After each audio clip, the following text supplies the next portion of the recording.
AI랑 대화하다 보면 가끔 좀 답답할 때 있잖아요. 분명히 이렇게 해달라고 알려줬는데 금방 까먹고 완전 딴소리를 할 때 말이에요. 꼭 방금 한 말도 기억 못하는 사람처럼요. 자, 바로 이 까먹는 AI의 비밀. 그리고 사실은 여러분의 피드백이 어떻게 이 AI의 잠재력을 확 깨울 수 있는지 지금부터 그 원리를 싹 알려드릴게요. 아마 이런 경험 다들 한 번쯤은 있으실 거예요. 처음에는 와, 진짜 똑똑하다 하면서 잘 쓰던 AI가 있었는데 새로운 걸 좀 가르쳐 줬더니 예전에 그렇게 잘하던 건 까맣게 잊어버리는 거죠. 대화하다가 갑자기 맥락을 놓치거나 어제까지 잘하던 애가 갑자기 바보가 된 것처럼 느껴질 때요. 그런데 말이죠. 만약에 그 해결책이 무슨 복잡한 AI 알고리즘에 있는 게 아니라 바로 여러분의 손에 달려 있다면 어떨까요? 네, 맞아요. 사실 AI의 이 기억력이요. 우리가 AI랑 어떻게 대화하는지에 따라서 엄청나게 달라진다는 겁니다. 자, 그럼 첫 번째 파트입니다. 바로 AI 능력치 상승 가이드. 지금 당장 더 나은 결과를 얻을 수 있는 세 가지 간단한 변화 한번 알아볼까요? 첫 번째 팁, 바로 명령이 아니라 코칭을 하는 거예요. 결과물이 좀 마음에 안 든다고 그냥 에이, 다시! 하고 대화를 끝내지 마시고요. 진짜 코치처럼 이 부분은 괜찮은데 저 부분은 좀 더 격식 있는 톤으로 바꿔줄래? 이렇게 대화를 이어나가면서 결과물을 같이 다듬어 나가는 거죠. 이게 훨씬 더 좋은 결과를 가져옵니다. 두 번째는요, 말로 길게 설명하는 대신에 그냥 예시를 딱 보여주는 거예요. 예를 들어서 어떤 특정 양식의 보고서가 필요하다. 그러면 막 장황하게 설명하지 말고요. 그냥 간단한 샘플 하나 딱 보여주면서 자, 이런 형식으로 요약해줘 라고 요청하는 거죠. 왜냐면요, AI는 이 패턴을 따라하는 데는 정말 귀신이거든요. 자, 마지막 세 번째 팁입니다. 한 방에 다 해달라고 하지 말고 단계별로 착각 쪼개서 요청하는 거예요. 예를 들어서 그냥 뭉뚱그려서 마케팅 전략 짜줘 이러지 말고요. 자, 1단계는 타겟 고객부터 정의해주고 그 다음 2단계는 어떤 채널이 좋을지 추천해줘 이런 식으로요. 작업을 잘게 쪼개주면 AI가 훨씬 더 깊이 있고 논리적인 결과물을 툭 내놓을 겁니다. 진짜 신기해요. 자, 여기까지가 이제 어떻게에 대한 구체적인 팁이었어요. 근데 궁금하지 않으세요? 아니, 도대체 왜 이렇게 코치처럼 대화하는 게 훨씬 더 효과가 좋은 걸까요? 이제부터 그 뒤에 숨어 있는 아주 흥미로운 과학적인 원리를 파헤쳐 보겠습니다.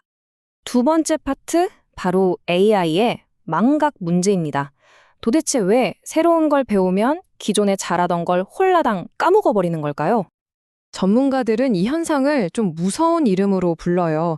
바로 치명적 망각, 영어로는 catastrophic forgetting 이라고 하는데요. 이게 그냥 뭐 기억력이 좀 나빠지는 그런 수준이 아니고요. 새로운 정보가 기존 정보를 그냥 덮어쓰게 해버리는 거예요. AI 내구조의 근본적인 문제라고 할 수 있죠. 그 결과가 얼마나 심각하냐면 이 그래프를 한번 보세요. 정말 극적입니다. 예를 들어서 어떤 작업을 99%의 정확도로 완벽하게 해내던 AI가 있잖아요. 근데 새로운 걸 딱 하나 배우고 났더니 원래 잘하던 그 능력의 정확도가 10%로 뚝 떨어져 버리는 거예요. 와, 진짜 말 그대로 치명적인 망각이죠? 자, 그럼 AI를 가르치는 두 가지 방법을 한번 비교해 볼까요? 바로 엄격한 선생님 대 유연한 코치입니다. 먼저 엄격한 선생님 방식이 있어요. 전문 용어로는 SFT라고 부르는데요. 이건 AI한테 딱 하나의 정답을 정해놓고 무조건 이렇게만 해 하고 강요하는 방식이에요. 배우는 속도는 빠를 수 있는데 기존에 알던 걸 싹 잊어버릴 위험이 아주 크죠. 반면에 유연한 코치 방식, 즉 RL은 완전히 달라요. 정답을 콕 찍어주는 대신 좋은 결과를 내면 오, 잘했어 하고 보상을 주면서 AI가 스스로 더 나은 답을 찾아가도록 이끌어주는 거죠. 그러니까 망각의 위험이 훨씬 적습니다. 네 번째 파트, 행동적 충격 측정기입니다. 이 망각을 예측할 수 있는 단 하나의 숫자가 있다고 하는데요. 과연 뭘까요? 최근에 MIT 연구진이 정말 놀라운 사실을 하나 발견했어요. 뭐냐면 AI가 얼마나 많이 잊어버리는지가 딱 한 가지에 비례한다는 거예요. 그게 뭐냐? 바로 새로운 걸 배우고 나서 AI의 행동이 얼마나 급격하게 변했는지를 나타내는 행동적 충격의 크기라는 겁니다. 이걸 좀 어려운 과학 용어로는 KL 발산이라고 부르는데요. 에이, 복잡하죠? 그냥 쉽게 말해서 AI가 뭔가를 배우기 전과 후의 행동 패턴이 얼마나 달라졌나, 이걸 재는 점수라고 생각하시면 돼요. 이 점수가 높다? 그럼 충격이 크다는 거고 그만큼 더 많이 까먹는다는 뜻입니다. 간단하죠? 자, 그럼 아까 말한 엄격한 선생님 방식, 즉 SFT가 왜 위험한지 이제 감이 오시죠? 이 방식은 AI한테 야, 너 원래 하던 거 다 버리고 이제부터 무조건 이걸 따라해 라고 강요하는 거잖아요. 그러니까 AI의 행동에 엄청나게 크고 갑작스러운 변화, 즉 아주 높은 행동적 충격을 주는 거예요. 그 결과는 당연히 심각한 망각으로 이어지는 거죠. 반면에 코치 방식인 RL은 어떨까요? 이건 지금도 좋은데 여기서 딱 요만큼만 더 개선해볼까? 하면서 아주 작고 점진적인 개선을 유도하잖아요. 이런 부드러운 변화는 AI에게 가해지는 행동적 충격을 최소화시켜줍니다. 덕분에 새로운 걸 배우면서도 기존에 알던 지식은 잘 지킬 수 있게 되는 거고요. 자, 이제 마지막 파트입니다. 이 모든 이야기에서 여러분의 피드백이 왜 그렇게 중요한지, 여러분의 작은 행동이 방금 설명한 이 과학과 어떻게 딱 연결되는지 한번 살펴볼게요. 기억나세요? 우리가 맨 처음에 나누었던 첫 번째 팁이요. 바로 명령하는 대신에 코치처럼 대화하라는 거였죠. 바로 이거예요. 이게 핵심입니다. 여러분이 AI한테 이 부분을 이렇게 바꿔줘 라고 점진적인 피드백을 주면서 대화하는 거, 이게 바로 여러분도 모르는 사이에 유연한 코치, 즉 RL 방식으로 AI를 훈련시키고 있었던 겁니다.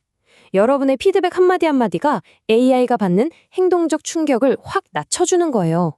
그래서 AI가 새로운 걸 배우면서도 기존의 능력을 까먹지 않게 도와주는 거죠. 대단하지 않나요? 자, 그럼 오늘 내용 한번 싹 정리해 볼까요? 첫째, AI에게 명령하지 말고 코치가 되어주세요. 둘째, 여러분의 이런 평범한 대화가 사실은 AI가 잊지 않고 똑똑하게 배우게 하는 최고의 훈련법이라는 거. 여러분은 자신도 모르게 MIT 연구의 핵심 원리를 몸소 실천하고 계셨던 거예요. 꼭 기억하세요. 여러분의 작은 대화 습관의 변화가 훨씬 더 똑똑하고 안정적인 AI를 만듭니다. 결국 AI의 잠재력을 최대로 끌어내는 열쇠는 어떤 대단한 기술이 아니라 바로 우리와 AI의 관계에 달려있는 건지도 모르겠습니다. 만약 우리가 AI를 쉽게 잊어버리는 기계가 아니라 계속해서 지식을 차곡차곡 쌓아가는 우리 인간처럼 배우도록 가르칠 수 있다면 과연 미래의 AI는 우리에게 어떤 존재가 될까요?